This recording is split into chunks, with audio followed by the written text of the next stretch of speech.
paz, meus irmãos, bom dia. Deus abençoe, pode tomar assento, por gentileza. Muito bom estar de volta. Obrigado, Elaine. Eu os convido ao texto de Gênesis, capítulo 2.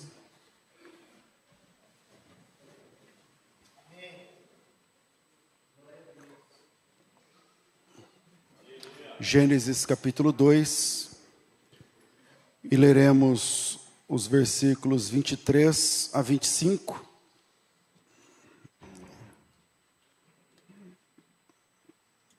E vamos refletir sobre o que o pecado causa em nós e qual o remédio para isso.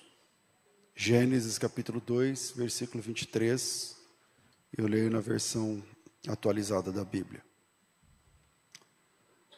E disse o homem: esta, afinal, é osso dos meus ossos e carne da minha carne. Chamar-se-á varoa, porque do varão foi tomada. Por isso deixará o homem pai e mãe e se unirá à sua mulher, tornando-se os dois uma só carne. Ora, um e outro, o homem e sua mulher, estavam nus e não se envergonhavam. Eu vou ler até aqui. Amém. Eu tenho meditado nessas últimas semanas, trabalhando com vocês aqui nas quintas-feiras, no estudo bíblico, a respeito da obra transformadora de Jesus na nossa vida a partir das consequências do pecado. E a primeira informação que a gente precisa saber para falar sobre isso tem a ver com o plano de Deus ao criar o homem. Quando o texto que nós lemos expressa no versículo 23, esta, afinal, é o osso dos meus ossos, vamos só relembrar rapidamente. Deus, o plano da criação do homem é Gênesis 1, 26. Disse Deus: façamos o homem, a nossa imagem, conforme a nossa semelhança. Esse é o plano da criação. É o plano. A confecção desse plano está no capítulo 2, versículo 7. Formou o Senhor Deus o homem do pó da terra, soprou nas suas narinas o fôlego. E aí a gente percebe que quando Deus faz o homem e sopra sobre o homem o fôlego, uma parte de Deus, algo que vem de Deus, entra no homem. O homem é feito do pó da terra, porém dentro do homem tem uma parte que vem de Deus. Fica claro isso, né? Quando Deus sopra no homem o fôlego, e a Bíblia diz que o homem tornou-se alma vivente. O homem tornou-se alma vivente. Tá com muito eco aí, não sei se dá para melhorar. Então o homem tem, naquele momento, a partir de então, uma parte de Deus, algo que vem de Deus, dentro do homem. Ok? Isso é Gênesis capítulo 2, versículo 7, a seguir. Lá pelas tantas, acho que no versículo 19 de Gênesis 2, a Bíblia diz que viu Deus que o homem estava só. Deixa eu achar esse texto. A gente está no 2:20. Espera aí. Aonde está escrito isso? 18, obrigado. Deus percebeu que não era bom que o homem estivesse só.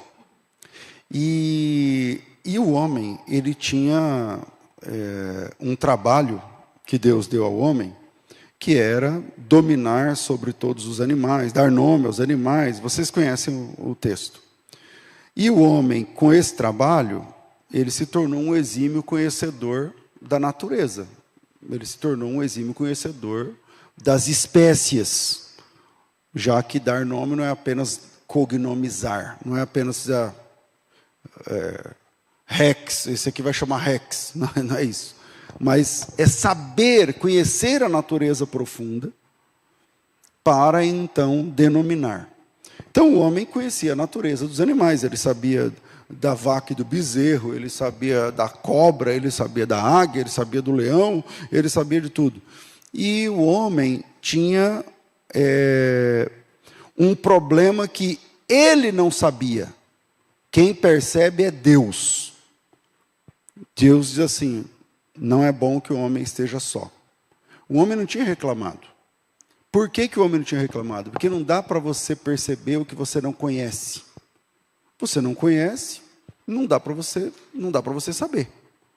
E aí, quando Deus apresenta a esposa, quando Deus traz a mulher, o homem se percebe completo. Por isso que o texto que nós lemos diz: esta, afinal, é o osso dos meus ossos. Quer dizer, finalmente, o homem agora se completa. E isso significa que o homem, assim como eu tenho que ter muita responsabilidade para falar o que eu vou falar, me ajuda aí também tendo responsabilidade para digerir isso. Significa que o homem, a imagem e semelhança de Deus, ele só fica pronto quando ele descobre que ele era incompleto e que ele se completa no outro. Vamos tentar entender. Antes da queda, antes da chegada da mulher, o homem tinha um problema que ele não detectava. E qual era o problema? Ele não se conhecia. Ele conhecia a natureza profunda dos animais, ele conhecia a natureza da criação, mas ele não se conhecia. Por quê? Porque para a gente se conhecer, a gente precisa de alguém. Para você se conhecer, você precisa do outro, você precisa de uma referência. Você precisa de uma referência. Sem referência, você não chega... Se eu desenhar um risco aqui e perguntar: esse risco está reto ou torto? Aí você pode dizer: está torto. Tá, para você saber que está torto, tem que ter uma referência. Você tem que ter a referência do reto para saber que está torto. Ou você tem que ter a referência do torto para saber que está reto. Faz sentido? Então, o Adão conhecia a natureza dos animais, mas ele não conhecia a sua própria natureza. Por quê? Porque antes de ser completo, ele não conseguia se ver. Ele não conseguia se ver. Quantas vezes você se viu hoje? Pastor, a gente tem o espelho, a gente tem a câmera e tal. Ok, mas quantas vezes você viu outras pessoas hoje? Muitas. Muitas. E antes da chegada da mulher, o homem não se conhecia, o Adão não se conhecia. Porque a gente aprende a se ver nos outros. Por exemplo, você se considera um homem bem educado ou mal educado? Você se considera uma mulher humilde ou arrogante? Você se considera uma pessoa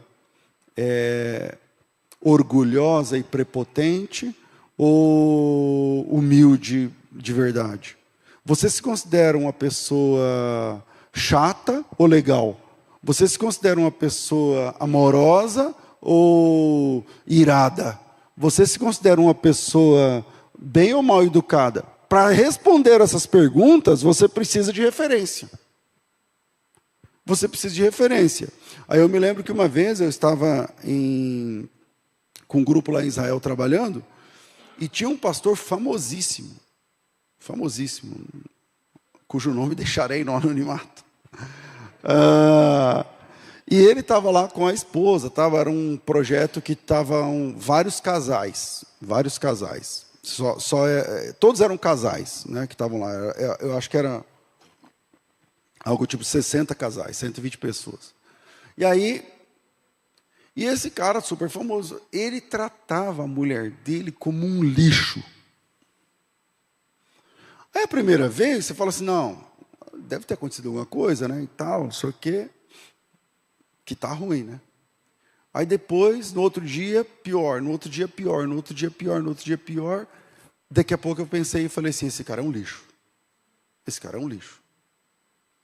Esse cara, Deus me livre. Quando eu cheguei em casa, não lembro, 10 dias depois desse projeto, nos próximos dias, eu acho que eu fui o melhor marido. Porque eu ficava olhando para aquilo e falei, não, cara, peraí, será que eu também faço isso? Será que eu...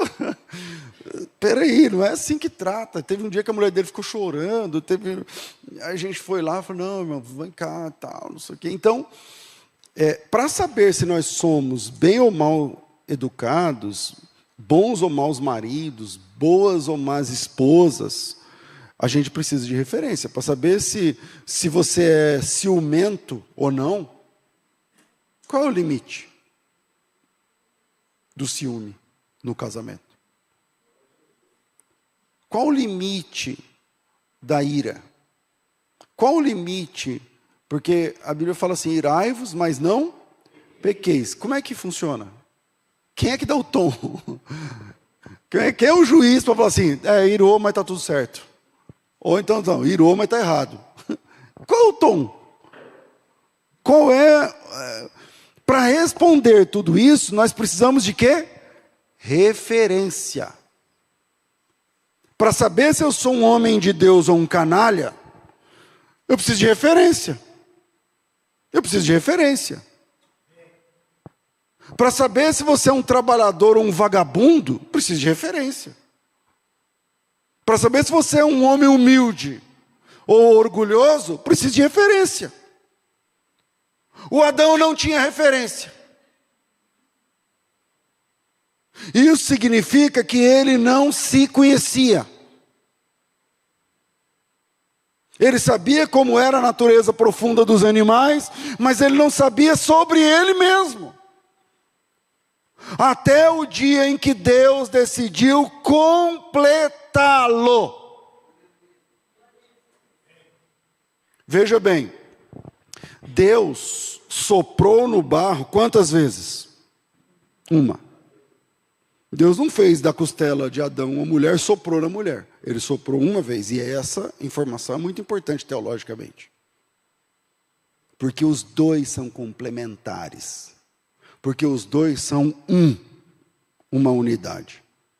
Deus soprou no barro uma vez. E a partir de Adão, Deus fez uma outra pessoa que o completasse. Então surge a expressão fantástica do versículo que nós lemos. Esta, afinal, o afinal aí significa, eu não sabia que eu era incompleto, mas agora eu percebi o quanto eu precisava me ver, o quanto eu precisava me conhecer. Essa, afinal, me completa, porque ela é osso dos meus ossos.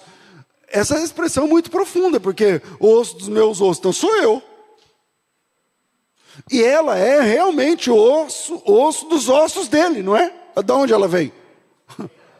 A costela não é um osso? Não é a carne dele? Quando Adão fala essa palavra ali, inclusive do ponto de vista literal, ela está dizendo, essa me completa.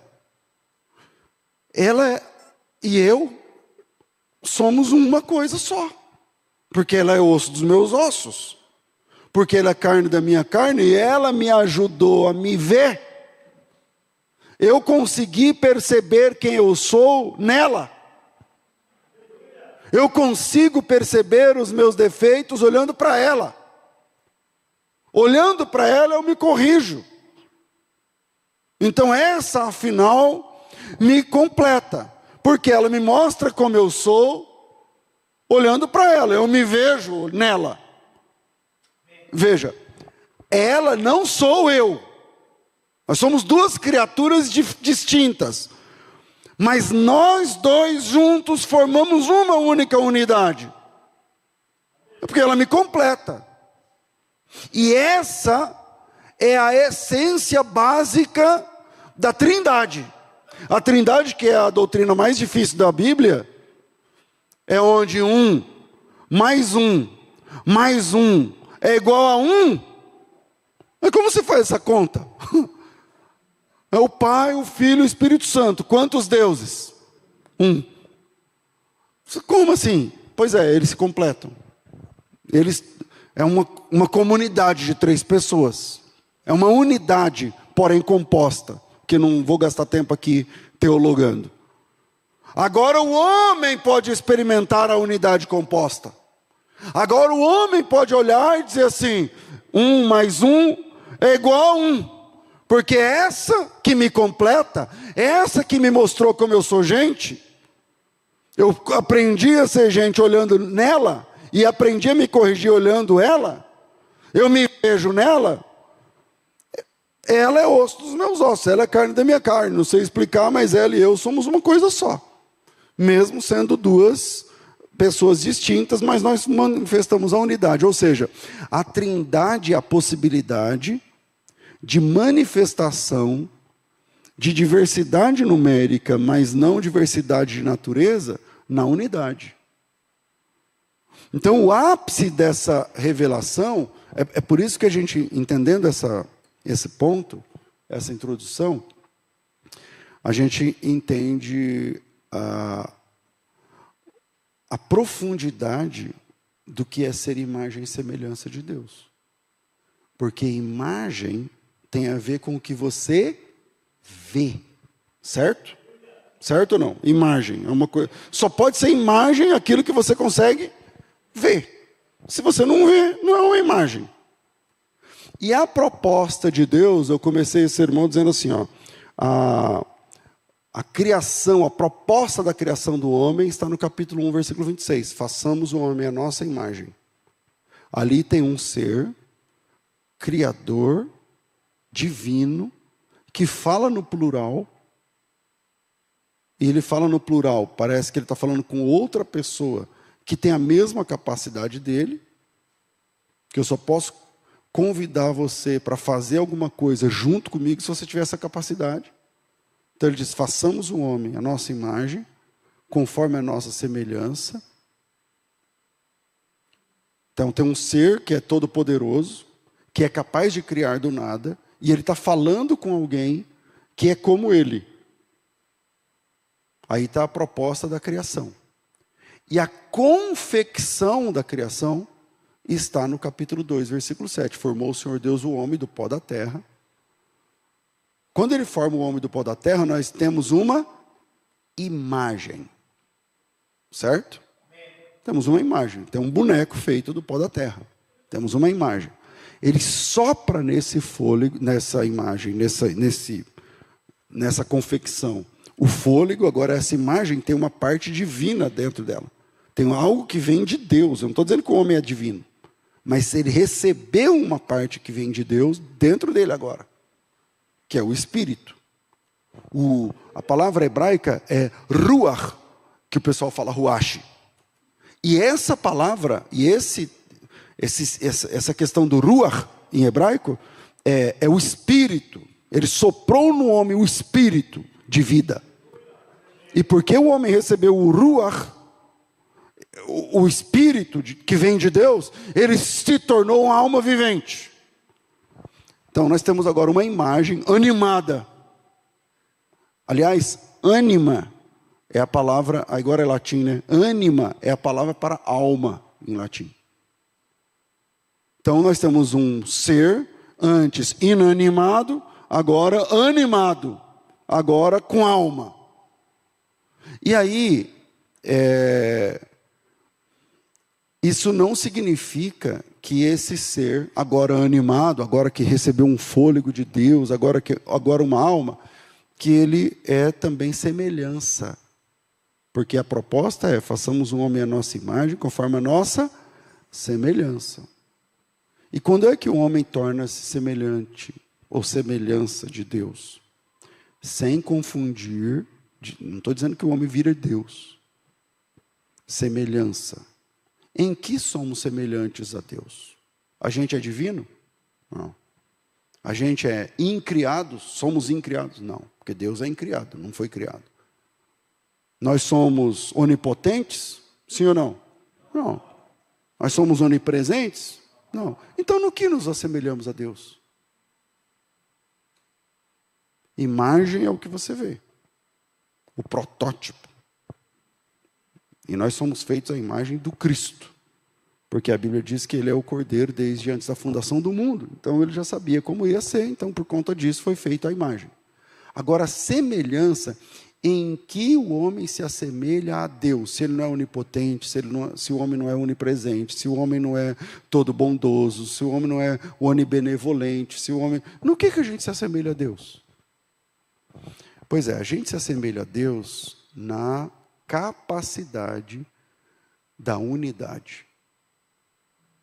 Porque o cachorro e a cadela, os dois juntos não são um só. É um por si, inclusive um mata o outro.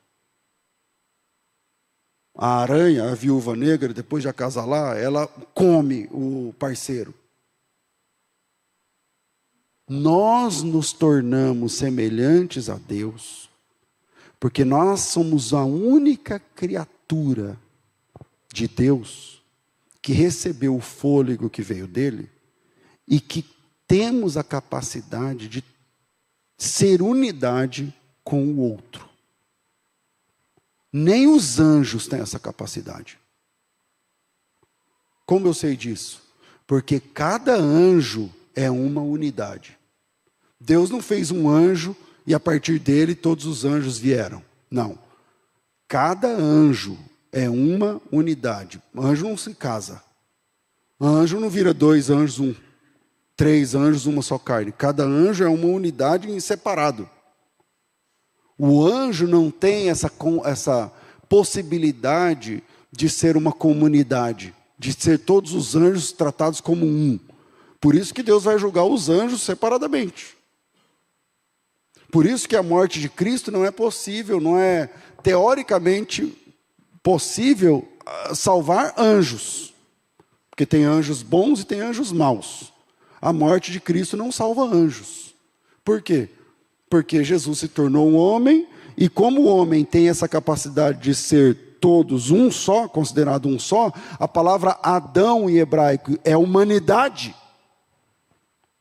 É humanidade. Então, a morte de Cristo, uma vez morto, ele salva todos. Mas isso não funciona para os anjos. Se Jesus quiser salvar os anjos caídos, ele teria de morrer por cada anjo. Porque cada unidade é separada do outro. O anjo não tem essa capacidade de ser 1 mais 1 é igual a 1. O anjo não tem essa capacidade. Estou me fazendo entender? E o ápice dessa revelação está em Gênesis capítulo 5. Leia comigo, capítulo 5, versículo 1. Este é o livro da genealogia de Adão. No dia que Deus criou o homem, a semelhança de Deus o fez. Homem e mulher os criou e os abençoou, e lhes chamou pelo nome de Adão. Adão é o nome do casal. Não é isso que está escrito no texto? Eu já disse isso outra vez, mas para quem não estava, nos cultos de ensino. Você sabia que Eva não era o nome da mulher? Ela passa a se chamar Eva depois da queda. É o homem que vai diferenciar os nomes agora. Porque esse texto está dizendo assim: homem e mulher os criou e os abençoou e lhes chamou pelo nome de Adão. A palavra hebraica Adam, no dia em que foram criados. Ou seja, lhes chamou pelo nome de Adão significa que era um nome só para os dois. Por isso que o homem diz assim: essa é o osso dos meus ossos, é carne da minha carne, será chamada, aí em hebraico homem em hebraico é Ish. É um problema, né? Como é que fala homem? Ish.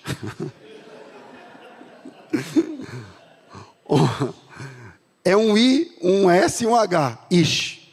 Homem hebraico é Ish. Ishá. Mulher é Ishá. É. E tem pior, tá? Sabe como é que fala marido em hebraico? Baal. Não estou exagerando, não. Dá um Google aí, coloca Google Tradutor, coloca marido, você vai ver, Baal. Mas isso é assunto para outro dia. E lhes chamou pelo nome de Adão. Por isso que Adão disse assim, ó, essa afinal é osso dos meus ossos, é carne da minha carne, será chamada Ixá, porque do Ish foi tomada. Eu e ela somos a mesma coisa. Eu e ela formamos uma unidade. Então, quer dizer, significa que quando Deus chamava Adão, os dois vinham com ele, falar com Deus. O casal vinha. Deus só trata separadamente um e o outro depois do pecado. E disse Deus ao homem, maldita é a terra, maldita. Disse Deus à mulher, com dores você vai multiplicar as dores da tua conceição, não sei o que lá. Ou seja, o homem passa de imagem à semelhança de Deus quando fica pronto o casal. Porque Deus é o único que pode manifestar unidade. E agora o homem vai poder manifestar unidade. Então, de imagem, ele também passa a ser semelhança. E agora o homem é imagem e semelhança de Deus, porque ele pode manifestar unidade. Pastor, mas eu sou solteiro, então eu não sou a imagem e semelhança de Deus? Então, mesmo você sendo solteiro, você pode manifestar unidade. Porque todos nós viemos da família, de uma família. Mas meu pai era separado, minha mãe foi só um namoro. Tá, mas é uma família, é um homem e uma mulher que se uniram. Então todos nós nascemos da família para a família. Você nasceu de um momento onde os dois se completaram e você está pronta ou pronto para completar alguém. Ou para ser completado por alguém. Então agora o homem está completo. Agora o homem manifesta comunhão. Por quê? Porque agora o homem manifesta a unidade comunitária. O próximo versículo, então vamos lá. Essa agora é afinal o osso dos meus ossos. Essa afinal é carne da minha carne. Será chamada Ixá, porque do Ish foi tomado. Será chamada Varoa, porque do homem foi tomado. E nas versões modernas, será chamada mulher, porque do homem foi tomado e tal. E o próximo momento é o último versículo do capítulo 2. Eu acho que é o capítulo 20, o versículo 25. Ora, um e o outro, o homem e sua mulher, estavam nus e não se envergonhavam. Significa que não havia nada para esconder um do outro. Significa que a mulher tinha a senha do Google do homem. Significa que o homem tinha acesso a tudo da sua mulher. E significa que um sabia tudo do outro. Como é que a gente pensa em casar? A gente pensa em casar assim, você conhece a pessoa, aí você começa é o flerte. Você começa a flertar, aí você se perfuma, você se exibe, você mostra que você é uma boa companhia, o próximo momento, você começa a falar de você. E você começa a perguntar dela. Como é o teu passado, quem você namorou, não é assim? Quem que você namorou, por quê, quando terminou, quando começou, como é que é teu pai, como é que você mora, do que você trabalha, e ela começa a falar também. Ou seja, vocês vão se conhecendo. A ideia é, eu estou me mostrando para você, e você está se mostrando para mim. Eu estou conhecendo você, e você está conhecendo a mim. Nós estamos trocando informações entre nós. O acesso está abrindo. O acesso entre nós está se abrindo. Por que alguns casamentos não dão certo? Porque a pessoa não se abre, né? Aí, como ela não conta tudo, depois que casa, aparecem as coisas que ela escondeu.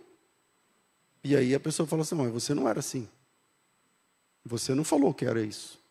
Você não falou que tinha isso. Você me escondeu essa informação. O último versículo do capítulo 2 é o último versículo antes da queda. Claro que a Bíblia não foi dividida em capítulos, né? Mas só para a gente pensar. O último capítulo, o último versículo, a última informação antes do pecado entrar, é que os dois eram uma unidade. Essa unidade era perfeita, e um completava o outro, e ninguém tinha nada para esconder um do outro, e os dois eram enxergados por Deus como uma unidade.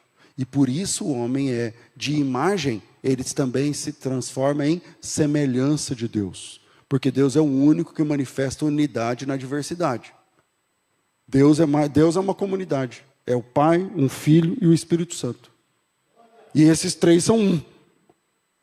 E nenhum bicho, nenhum animal, nenhum ser celestial, nem querubim, nem arcanjo, nem sei lá, ninguém manifesta unidade. Somente o homem consegue manifestar unidade. Por isso que quando você casa, os casamentos de hoje não estão durando, porque os casamentos é meu carro e seu carro, meu dinheiro, seu dinheiro, minha conta, sua conta, meu boleto, seu boleto, meu problema, seus problemas, minha senha, sua senha. Ué, qual é a possibilidade disso dar certo? Se o teu casamento é assim, meu irmão, então você não está casado com uma mulher, você está casado, você tem uma sócia. Você está entendendo? Você não tem um marido, você tem um sócio.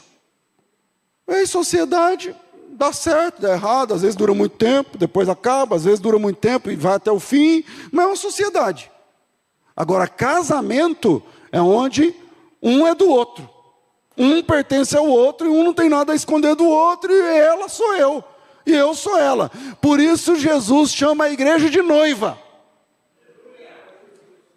De noiva, mexeu com ela, mexeu comigo. Quando Paulo caiu do cavalo e Jesus apareceu para ele, Paulo estava perseguindo quem? A igreja. E o que Jesus disse para ele? Saulo, Saulo, por que me persegues?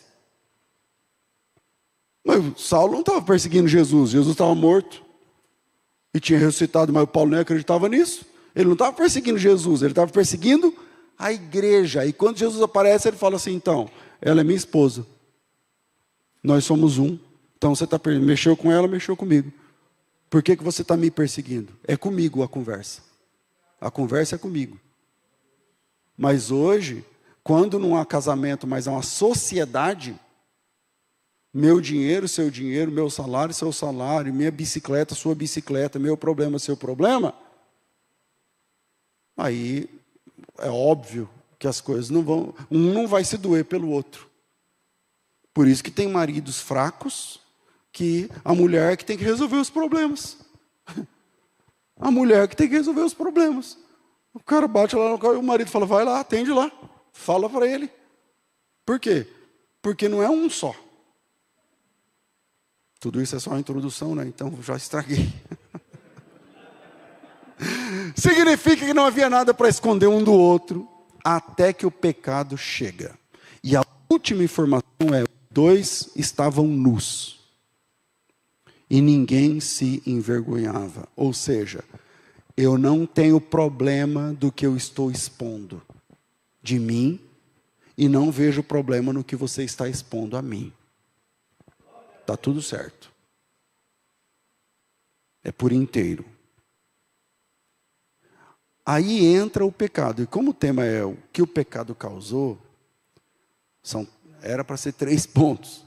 Então, primeiro, o pecado nos separou de Deus. Essa é a primeira informação. Essa é a primeira informação. Só que a gente esquece que separados de Deus não há a mínima possibilidade de existir, a menos que Deus tenha misericórdia da gente, né? Porque tudo que existe, existe em Deus. Isso é básico lá de Atos 17, 28. Em Deus é que nós vivemos, nos movemos e existimos. Tudo que existe, existe em Deus. Porque Deus é o Criador de tudo. Até o diabo existe em Deus. O diabo precisa de Deus para existir. Porque o diabo é uma criatura. O diabo não é um Deus à parte. Não existe criação à parte de Deus. Tudo que existe, existe em Deus. Porque nele nós vivemos. A gente respira. Nele nós nos movimentamos. E nele nós existimos. Então, quando o homem rompe com Deus, ele assume a inexistência, a menos que Deus tenha misericórdia. Aí Deus teve misericórdia. Quando o homem rompe com Deus, ele se torna autorreferente. Veja bem, a queda do homem, que é o próximo versículo, paramos no último versículo do capítulo 2. Entra no capítulo 3. Mas a serpente, o mas é aquela palavrinha que estraga tudo que estava sendo dito atrás, né? Tipo assim, ó. Meu casamento estava tudo bem, mas... O mais é a palavra que estraga o que estava feito. Eu ia chegar no horário, mas pneu furou, então estragou. Ia dar certo, mas... O mais é a palavra que estraga. Ou seja, estava tudo maravilhoso até Gênesis capítulo 2, versículo 24, 25, né? Versículo 25. Mas a serpente. Então veja, a queda do homem não é o homem passando para o lado da serpente. A serpente, porque a nossa cabeça é que o diabo está montando um time. Venderam para nós a ideia de que o diabo está montando um time aí. Que o diabo está dizendo, eu acho que dá, hein? Eu acho que dá. Estou precisando de gente. Se você vier comigo, vai. E venderam essa ideia para nós na Idade Média. Por isso que as pessoas hoje fazem até pacto com o diabo. Para dizer, eu sou dele agora. Eu sou do time dele. Só que na Bíblia, o diabo não está montando um time. Na Bíblia, o diabo nunca chamou ninguém para ir para o lado dele. Para falar assim, vem comigo que eu acho que dá. Na Bíblia, o diabo é um louco. Ele sabe que ele perdeu. E a filosofia do diabo é essa. Se não tem para mim, não tem para mais ninguém. Se estragou para mim, está ruim para mim, enquanto eu puder estragar, eu vou estragar. Por isso que na Bíblia o diabo é o que lança tropeço. Ele não quer fazer você um general do exército dele. Ele quer que você se lasque. Só é isso. Só é isso. Dando tiro para todo lado, ele vai querer que você se lasque. Desculpa falar meio... Então a queda não é o homem passando por time do diabo, mas é o homem deixando de ter Deus como referência. Veja o que o diabo fala. Eu vou falar diabo e não a serpente, a gente sabe que o diabo é a antiga serpente. Ele fala assim, primeiro ele tenta assim, Deus falou que não pode comer nenhuma árvore do jardim? É assim que Deus disse, não comereis de nenhuma árvore do jardim? Diz o versículo 1. Isso era uma mentira. Aí a mulher falou, não foi isso que passaram para mim. Não foi isso que eu aprendi. Aí ela falou, não, a gente pode comer sim. A gente só não pode comer dessa. Aí quando ela deu essa informação, ela disse assim, porque se a gente comer, a gente morre. E aí Satanás falou para ela assim, não, mas é mentira de Deus. É mentira de Deus. Você não vai morrer. A proposta de Satanás não é vem para o meu time. A proposta de Satanás é rompa com Deus. Rompa com Deus. Eu rompi, rompe com Deus, você também. E aí, quando o homem rompe com Deus, o que é romper com Deus na essência? É deixar de ter Deus como seu referencial para a vida. Quando o homem peca, é porque naquele momento Deus não é sua referência. Naquele momento, Deus não é sua referência. Porque se Deus fosse a sua referência, ele não cairia naquele pecado. Então, Deus é a sua referência para a vida? Pastor, como eu sei se Deus é a minha referência para a vida? Olha as suas escolhas. Quando a mulher arranca aquele fruto e come, ela está indo contra o que Deus disse. E ela está indo, influenciada pelo diabo, tornando sua própria referência. A proposta de Satanás não vem para o meu time porque eu sou uma referência melhor para você. Não, a proposta de Satanás é assim, seja você a sua referência. Escolha você a árvore que você quer. Quem escolhe a árvore que você pode comer? Não é Deus? Escolha você. O Satanás não está dizendo, eu vou escolher para você. Não, ele está dizendo o seguinte, decida você, coma o que você quiser, rompa com esse Deus. Rompa com esse Deus. Deus disse isso, mas é mentira. Ele sabe que no dia que você fizer isso, você vai ser como ele, você vai ser sua referência. Então a queda É, em última análise, você no lugar de Deus. E não o diabo no lugar de Deus. É você como sua referência. Então, pastor, como eu sei se eu estou na rebelião ou não? Olha as suas últimas escolhas. Teve Deus como sua referência? Porque se não teve, então você está separado de Deus. Agora, por mais que você seja um pastor,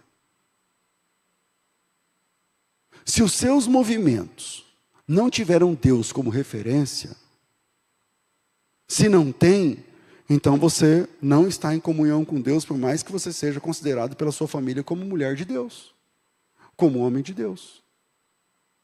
Então, quando o pecado entrou na equação, o homem se tornou autorreferente e se separou de Deus.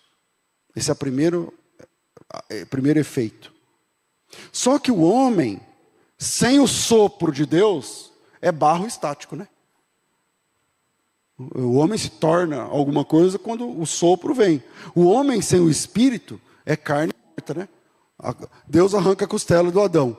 Essa costela sozinha, o que é uma costela sozinha? É carne morta, né? A costela fora do corpo é carne em estado de putrefação. Vai acabar. Que é essa definição de Deus em Efésios 2.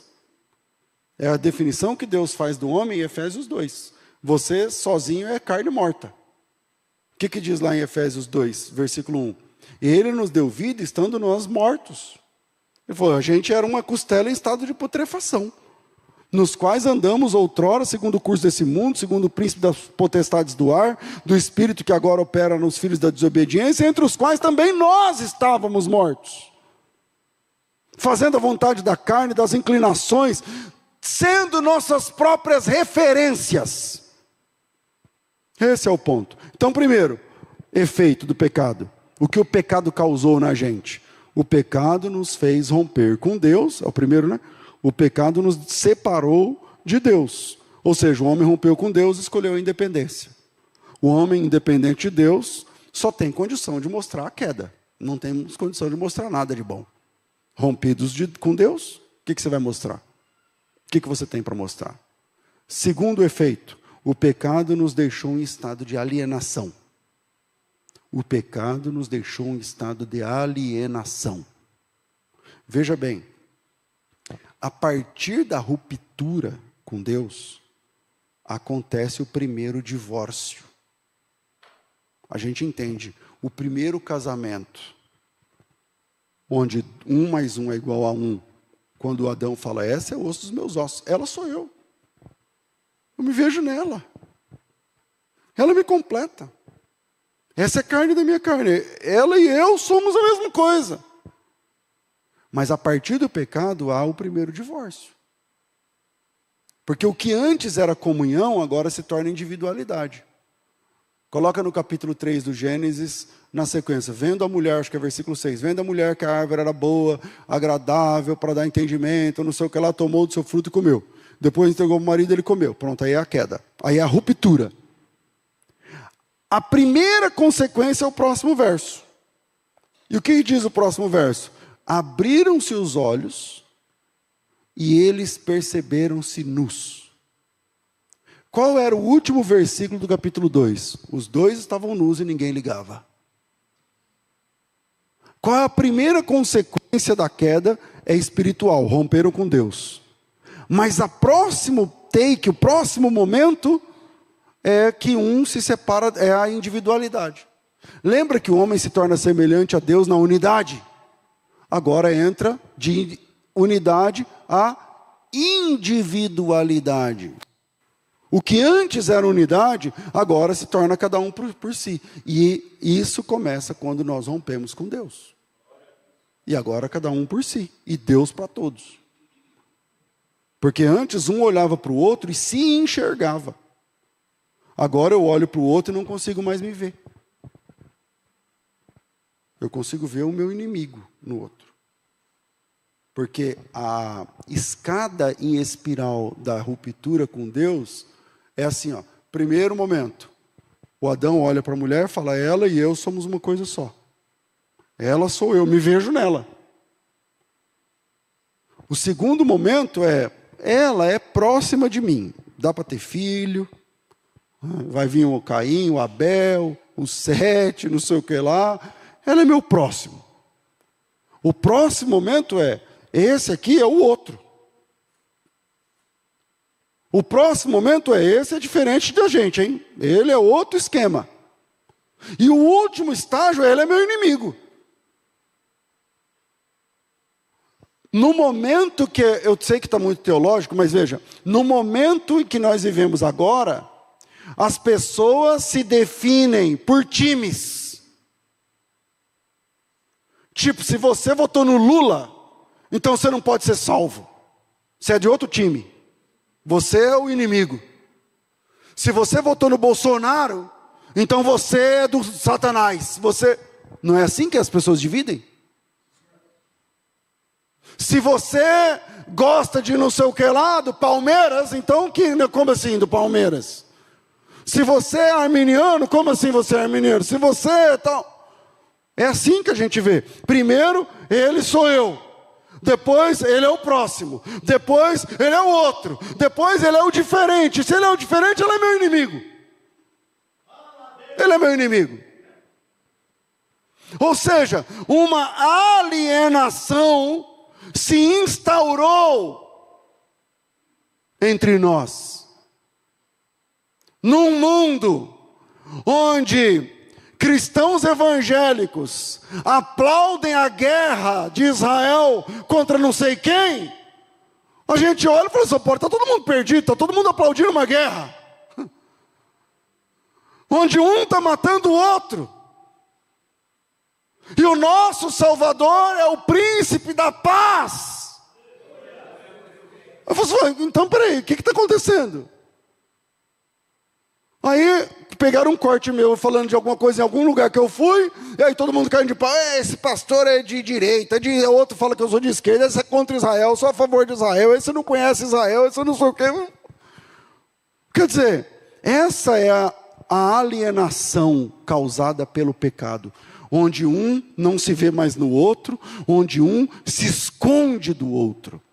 Essa é uma alienação e, por definição, é a mãe de todas as guerras. A alienação é a mãe de todas as guerras. Seja guerra econômica, seja guerra social, seja guerra bélica, seja guerra pessoal, seja guerra emocional, seja guerra religiosa, seja guerra racial, seja xenofobia, seja segregação de classe, seja o que for. Tudo isso começa quando o pecado entrou e nós nos alienamos. E um enxerga o outro como rival e não como irmão. Quando você vê a guerra na Ucrânia, tudo era União Soviética, até agora, pouco tempo atrás, até a década de 80. Aí um pega um tanque e mira para a cara do outro e aperta, pá! Mas vocês não é o mesmo, como é isso? Por conta da Crimeia, por conta de não sei o quê, por conta... Guerra. Todas as guerras são fruto da alienação. E o que é alienação? No primeiro estado, não vou me esconder. O que o pecado gerou? Primeira informação é que eles começaram a tapar a nudez. Eu não sei o que eu posso expor, eu não sei a quem eu estou expondo, não sei o que você vai fazer com essa informação. Lembra que eu disse, quando a gente vai começar a namorar, o que você começa fazendo? Abrindo o jogo. Você começa mostrando sua história, quem é você, sua origem, o que você gosta, o que você não gosta, o que você... Agora, quando entra o pecado, o que você faz? Você se fecha. Abriram-se então os olhos, eles perceberam que estavam nus e começou a se esconder um do outro. Porque o Adão não sabe mais o que ele está mostrando e o que ela vai fazer com aquela informação. E quem é ela mesma. E ela também não quer mais se mostrar para o homem, porque o que ele vai fazer com aquela informação e quem é ele mesmo para ver o que ele está vendo. E essa é a nossa natureza caída. Essa é a nossa natureza caída. Todo mundo aqui esconde. De mim ao último. Porque se todos soubessem tudo sobre todos, ninguém pegava na mão de ninguém. Todas as guerras são frutos da alienação causada pelo pecado. Conta-se que o Einstein, sabe que o Einstein era judeu, né? E aí, quando ele foi para os Estados Unidos, aí precisou preencher o application, o formulário, lá pro visto lá e tal. E lá, pelas tantas, até tempos atrás, quem tem pelo menos uma meia dúzia de cabelo branco vai saber isso. Antigamente, qualquer formulário que você preenchia, perguntava a sua raça. Lembram? E aí lá, perguntava no formulário, raça. Aí ele escreveu assim, raça humana. Porque não tem outra raça, né? Que outra raça tem? Eu sou da raça humana, meu amigo. Porque tem a raça humana, tem os anjos e tem os ETs. Os ETs a gente não sabe se existe. Tem quem acha que existe, tem quem acha que não existe, não tem como a gente saber. Tem os anjos. Eu não estou longe de ser um anjo. Então eu sou da raça humana, meu amigo. Eu sou da raça humana. Essa divisão do ser humano em raças é guerra. Essa divisão do ser humano é guerra. Qualquer divisão é guerra. Qualquer divisão é fruto da alienação. E a alienação é causada na queda, na ruptura. Nós cristãos proclamamos, entendemos que quando o pecado entrou no jogo, entramos em estado de conflagração, de alienação, e estamos em guerra. Por isso a gente não confia no outro. Por isso eu disse, acho que na última quinta que eu preguei aqui, a gente paga a terapia para mentir para o terapeuta. Porque você não vai se abrir. Eu vou falar tudo. Calma aí, eu vou vendo aqui até onde eu posso ir. Por isso você tem o seu melhor amigo que não sabe tudo. Você marca o gabinete com o padre, com o pastor, e não fala tudo. Você se mostra. Da sua nudez, você mostra o que você acha que a pessoa precisa saber. E esse é o estado de alienação que o pecado nos deixou. Que é legado do pecado. E como legado, passamos a não confiar no outro. Passamos a se proteger do outro. Passamos a mentir para o outro. E passamos a enganar o outro. Passamos a fingir para o outro. E passamos a disputar com o outro. Por isso entra a guerra. Aliás, todas as ciências que trabalham bem-estar trabalham basicamente para resolver o estado de alienação. Mesmo que eles não saibam. Porque você vai para terapia, o cara não é holística, o cara é ateu e é psicólogo, mas ele vai tratar o quê? A alienação. Ele não sabe que ele está tratando isso, mas por que fulano fez isso comigo? Por que eu fiz isso com fulano? Por que meu pai me violentou? Por que a minha mãe me batia? Por que eu fui... Isso é o estado de alienação. Ele não sabe que ele está tratando isso, mas é isso que ele está tratando. A pessoa precisa de ajuda para entender o que sofreu, ou por que sofreu, ou por que fez o outro sofrer. E para entender como a pessoa age e reage diante do sofrimento, aí tem as ciências. Aí tem a psicanálise, tem as abordagens, tem a abordagem mais humanista, tem a abordagem mais não sei o que lá, para entender o quê? O que a alienação está causando em mim. O ser humano horrível que eu me tornei e o que o ser humano horrível fez comigo. Essa é a síntese. Por isso a gente conversa com várias ciências, porque a alienação nos transformou em pessoas horríveis. Todos nós temos o potencial para sermos horríveis. O fato dos seres humanos serem alienados de Deus e do semelhante é fruto do pecado e terem se tornado inimigos entre si e passar a se agredir mutuamente. Cara, pensa isso. Você vai lá e posta alguma coisa na rede social, já aparece. Você está louco. Peraí, você entendeu o que a pessoa falou? Você conhece a pessoa? Aí está o diálogo da teologia com as outras ciências, que tentam entender o fenômeno humano com as suas implicações. Mas para nós isso está resolvido. E aí, só para não ficar sem pé nem cabeça no fim, eu pararia aqui por conta do horário, mas me permita aí uns 5 minutos. para o último ponto, pelo menos, que era o principal. Terceiro, Jesus Cristo é a revelação de Deus como Ele é e do ser humano como ele tem de ser. Quando Jesus chegou, Ele apresentou Deus para nós como Ele é e apresentou o ser humano para nós como o ser humano tem que ser. Porque nessa guerra da alienação, onde eu mostro quem eu não sou, onde eu escondo quem eu sou, chega Jesus. E o Verbo, aleluia, se fez carne e habitou entre nós. E vimos a sua glória como unigênito do Pai. Ou seja, quem é Jesus? Nós sabemos que a Trindade é uma comunhão de 3 pessoas: o Pai, o Filho e o Espírito Santo, certo?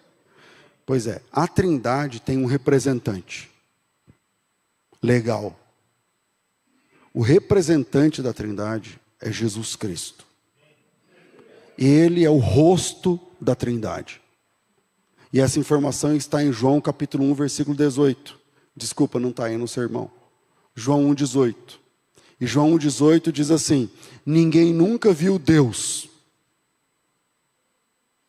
mas o Deus unigênito que está ao lado do Pai é quem revela Deus. Que loucura é essa? Que versículo é esse? Ninguém nunca viu a Trindade, mas um deles revela a Trindade para nós. Então, Jesus é Deus se apresentando à humanidade. Porque o que a gente tinha antes da encarnação de Cristo é revelação de Deus através dos profetas. E a revelação de Deus através dos profetas, não confunda, a gente faz teologia e a gente acaba confundindo, se achando. A revelação de Deus não é, a maior parte da revelação, talvez 80% ou 90% do que está revelado na Bíblia, não é sobre como Deus é, mas sobre como o homem tem de ser. O tempo todo Deus está falando, você tem que ser assim, você tem que ser assim, você não pode ser isso, eu não quero que você faça assim, eu não quero, é isso a Bíblia. Mas aí chega o momento da encarnação do Cristo. O momento do Verbo se fazer carne. E aí Jesus é Deus se apresentando. É Deus entrando na história. É Deus entrando no tempo, no contínuo, no espaço e no tempo. A profecia do nascimento de Jesus lá em Isaías 7, diz assim, 7, eu acho que é versículo 14. Eu não sei se é o 7.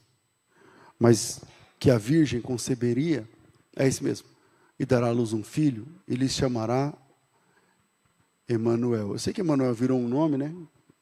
Não é que é seu nome, Emanuel. Emanuel vira apelido de Mané. Tudo bem. Só que, na verdade, essa é uma palavra composta em hebraico. Essa palavra é Immanuel. Immanuel. O El, em hebraico, o El, é Deus. E o Imanu, a terminação em U em hebraico, o sufixo, tem a ver com a coletividade. Como é que fala eu em hebraico? Ani. Como é que fala nós em hebraico? Anarnu. Não sei se, enfim, mas o U é a coletividade. Immanuel significa o El junto com a gente. Deus no meio de nós. Deus no meio de nós. Eu nunca fui católico, mas quando minha mãe me levava à missa, eu me lembrei quando eu fiz teologia depois, quando eu fiz hebraico depois, que toda vez que o padre falava, o Senhor é convosco, todo mundo falava, Ele está no meio de nós. Por quê?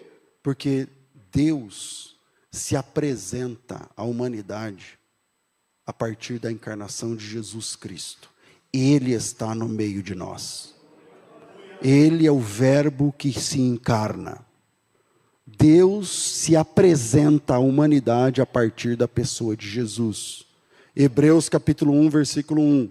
Havendo Deus outrora falado aos pais pelos profetas, a nós falou, capítulo 1. Havendo Deus outrora falado muitas vezes, de muitas maneiras, aos pais pelos profetas, a nós, enfim, falou nesses últimos dias por meio do Filho. Jesus revela Deus. A Trindade tem um representante legal, e o nome dele é Jesus. E ele vem à Terra na encarnação, sendo o grande modelo. Por quê? Porque ele nos revela como Deus é. E ele nos revela como o homem tem de ser. Um dos versículos que eu mais gosto quando falo da pessoa de Jesus, da revelação de Jesus, é Atos 10, 38. Eu sei que não está no Evangelho, mas Atos 10, 38 é um versículo lindo. Ele fala assim, ó, como Deus ungiu a Jesus de Nazaré com o Espírito Santo e com poder, o qual andou por toda parte fazendo bem e curando a todos os oprimidos do diabo, porque Deus era com ele. Porque Deus era com ele. Então Jesus é a revelação de Deus como ele é. Deus é assim, ele é bom. Como eu sei disso? Por causa de Jesus de Nazaré. Deus é justo. Como eu sei disso? Por causa de Jesus de Nazaré. Porque Jesus de Nazaré é Deus conosco. Ele está no meio de nós. E o Verbo se fez carne e habitou entre nós, e vimos a sua glória como glória do unigênito do Pai, cheio de graça e de verdade. Só que ele também revela o ser humano como ele tem de ser. Ele mostra Deus como ele é, e mostra o homem como ele tem que ser.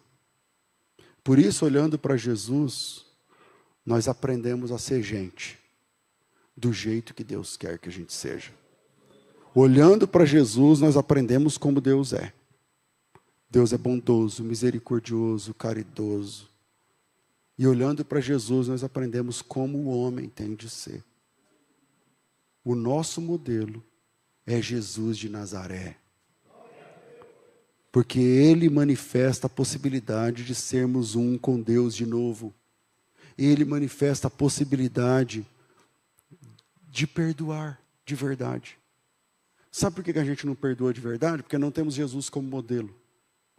Porque Jesus como modelo, lá na cruz, ele disse, Pai, perdoa-os porque eles não sabem o que eles fazem. Quando a gente está em Cristo, para a gente perdoar, a gente tem que ter bons motivos. Você pecou contra mim? Pequei. Me convença que eu tenho que te perdoar. Vamos lá, me mostra. Eu quero ver nos fatos. Eu vou te dar uma oportunidade, mas a partir de hoje tudo vai ser diferente. Eu vou te dar uma chance, mas a partir de hoje você não tem mais a senha. Eu vou te dar mais uma chance, mas a partir de hoje eu estou de olho. Eu te perdoo mais, eu te perdoo se, eu te perdoo quando, eu te perdoo porém, eu te perdoo mais. Não é esse o perdão que a gente oferece? É ou não é? Aí entra Jesus. Na cruz ele está morrendo. Era calor aquele dia. O sangue escorria da sua testa. Moscas. Sabe quando a mosca fica atrapalhando, você quer fazer assim? Ele não podia. Dores lancinantes. E na cruz Jesus inaugura um outro jeito de pedir perdão. Ou melhor, de liberar perdão. Ele fala assim para o Pai, Pai, vamos perdoar essas pessoas.